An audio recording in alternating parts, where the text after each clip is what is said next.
ஏ மாமரத்து குயிலு மண்டை பொழக்குது வெயிலு. ஏ மாமரத்து குயிலு மண்டை வெடிக்குது வெயிலு.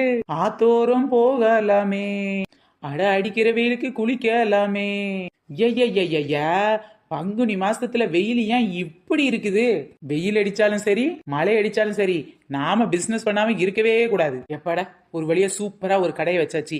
இன்னைக்கு இந்த கடையில கல்லா கட்டுது நமக்கு. ஒரு வழியா பங்குனி போய் சித்திரை வந்துச்சு. இந்த சித்திரை மாசத்துல சிறப்பா இருக்கான்னு பார்க்கலாம்.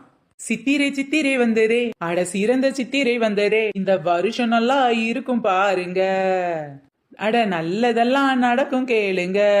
சித்திரை சித்திரை வந்ததே, அட சிறப்பு சித்திரை வந்ததே, இந்த வருஷம் நல்லா இருக்கும் பாருங்க, நீங்க நினைச்சதெல்லாம் நடக்கும் கேளுங்க. அல்வா சும்மா அச்சச்சா வந்திருக்கு.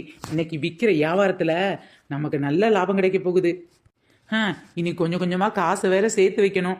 ஏன்னா ஜூன்ல ஸ்கூல் ஃபீஸ் கட்டணும். சிபிஎஸ்சியில படிக்கிறவங்கலாம் இப்பவே கட்டிட்டாங்க. ஓ ஆண்டி, ஓ ஆண்டி, ஓ ஆண்டி அங்கிள், ஓ அங்கிள், ஓ அங்கிள், ஓ அங்கிள் ஆண்டி. என்னடா என்ன பார்த்து ஆன்டி குவான்டின்னு இருக்க? ஆன்டி மாதிரியே தெரியுது. பாட்டின்னு சொல்லதான் ஆசை. பாட்டின்னு சொன்னா நீங்க தான் அழுதுருவீங்களே, அதான் ஆன்டின்னு சொன்னேன். வர வர இவனோட வாய் கொழுப்பு ஜாஸ்தி ஆயிருச்சு. வந்ததுல இவன் தான் முதல் கஸ்டமருங்கிறதுனால பல்ல காட்டி வியாபாரத்தை வித்துருவோம்.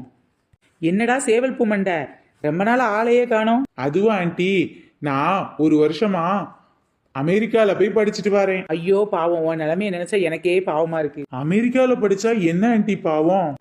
அவன் உள்ளூர்ல இருக்க முடியாம வெளியூர்ல போய் இருக்கான், அதுவே ஒரு சாபம். நீ உள்நாட்டுல இருக்காம வெளிநாட்டுல போய் இருக்கல்ல, அது உனக்கு எவ்வளவு பெரிய சாபம். அதைத்தான் நினைச்சு பார்த்தேன். சரியான லூசா இருக்குமோ?